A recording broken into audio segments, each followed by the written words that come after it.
Друзья, добрый день. Мы снова вместе на нашем канале «Доктор Гинзбург», где мы говорим о здоровье, стройности и долголетии.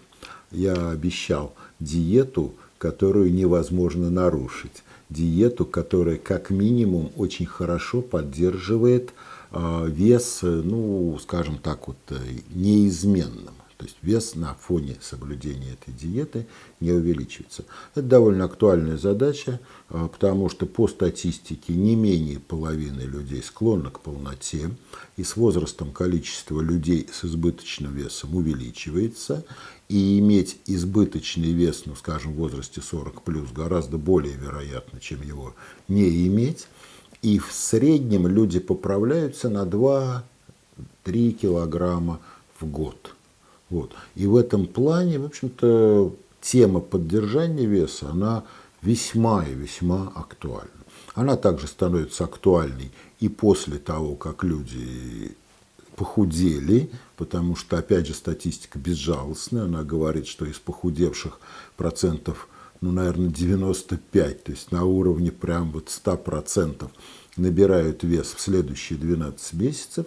И тут тоже, получается, нужна какая-то программа, которую человек мог бы соблюдать, в общем-то, уже не думая ни о каком там весе, поддержании, похудении, там как-то. Вот. И вот в этом плане лучше всего работает маложирная диета. Несколько слов. Буквально в конце, наверное, прошлого века, где-то в 90-е годы, было показано, что в обмене веществ у человека одни питательные вещества практически не переходят в другие питательные вещества. Теоретически такая возможность есть, и мы когда в институте учились, там биохимии и так далее, мы очень много про это рассказывали, что глюкоза может переходить в жиры, что аминокислоты могут переходить в глюкозу, из глюкозы в жиры и так далее. На практике оказалось, что такие переходы весьма и весьма ограничены. То есть в основном это, как сказать, уже азбука диетологии последнего времени. Каждый из питательных веществ в своем обмене идет, в общем-то, до конца, до углекислого газа и воды, или до встраивания в какую-нибудь там макромолекулу. И в этом плане оказалось очень интересно, что углеводы не являются источником жира. Так глобально. И оказалось, что сложные углеводы, макароны, крупы, грубый хлеб, картофель, овощи, не способствуют развитию ожирения, а наоборот препятствуют, защищают нас от развития ожирения. С учетом, что ожирение – это буквально чума 21 века, эпидемия сейчас ожирения, такая находка дорогого стоит, потому что это, по сути, сытные продукты. Макароны, крупы, хлеб – сытные продукты, можно жить. Белковые продукты, если они не жирные, тоже не становятся источником, не способствуют никак развитию ожирения. И получается, что всего-то 2 продукта или 2 группы продуктов, которые, действительно могут влиять на накопление жира. Первое – это, конечно же, пищевые жиры, в основном насыщенные жиры, это животные жиры, и пальмовое масло. Во-вторых, это сладости, сахара, глюкоза, фруктоза. Причем считается, что все-таки фруктоза становится предшественником молекул таких коротеньких ацетилкоэнзима, которые далее могут достраиваться до жирных кислот. И тогда получается, что мы можем, уменьшив потребление жира, сделать так, что человеку просто не из чего будет строить свой новый жир, и набор веса как минимум прекратится. И возникла такая идея сделать маложирные диеты. Их еще называют маложирные изокалорийные диеты, потому что они никак не преследуют идеи снижения суточной калорийности. Но что оказалось интересно, калорийность снижается сама.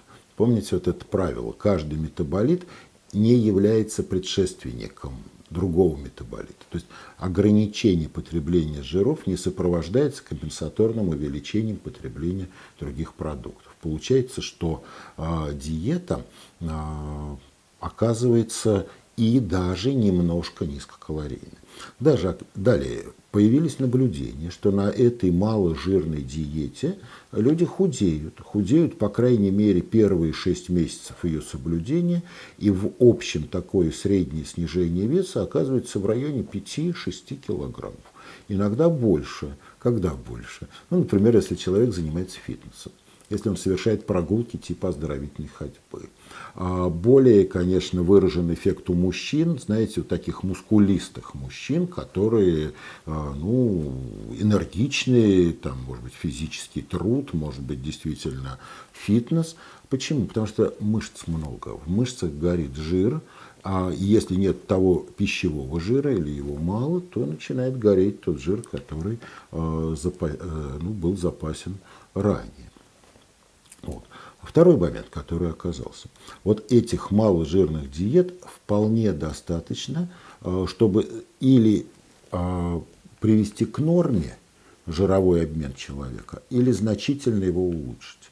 То есть снижается уровень холестерина в крови, снижается уровень так называемых липопротеидов низкой плотности, триглицеридов, то есть кровь становится менее атерогенной, перестает прогрессировать атеросклероз. А здесь тоже очень интересный момент. Если атеросклероз не прогрессирует, он регрессирует. То есть он подвергается обратному развитию, проходимость сосудов улучшается, кровоснабжение улучшается, человек оздоравливается и омолаживается. Вот. Также улучшалось течение артериальной гипертонии, сахарного диабета, вплоть до снятия диагноза, то есть у людей нормализовался уровень сахара в крови натощак. Прекрасный результат. Третий момент, чрезвычайно такой интересный, собственно, почему эта диета и называется диетой, которую трудно нарушить. Человек практически не замечает вот этого уменьшения количества жиров в половину. Вот если он уменьшит в половину белки, он будет чувствовать голод. Если он уменьшит в половину углеводы, он будет чувствовать голод и состояние такого, как мы говорим, алиментарного маразма.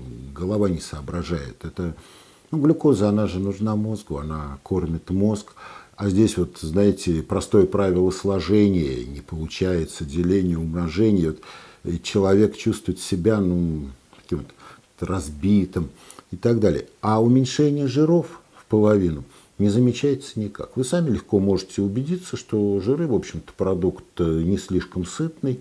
Я обычно предлагаю по сытости сравнить миску риса сваренного, где-то граммов 200, это 150 калорий, и столовую ложку растительного масла, тоже 150 калорий. Вот что сытнее? Конечно, рис. Почему? Потому что рис, он довольно долго расщепляется до глюкозы, глюкоза кормит мозг, мышцы, и мы как-то себя хорошо чувствуем. А жир организм может запасать, может накапливать и реагировать на жир сытостью для организма как-то расточительно.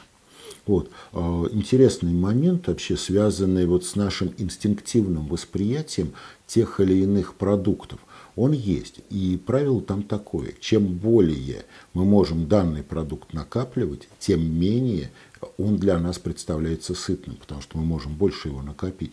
В этом плане жиры мы можем накапливать бесконечно, и они не сытные. Углеводы мы не можем накапливать много. У нас нет депо углеводов, вернее есть, но оно очень небольшое, там на полдня всего энергии. Вот.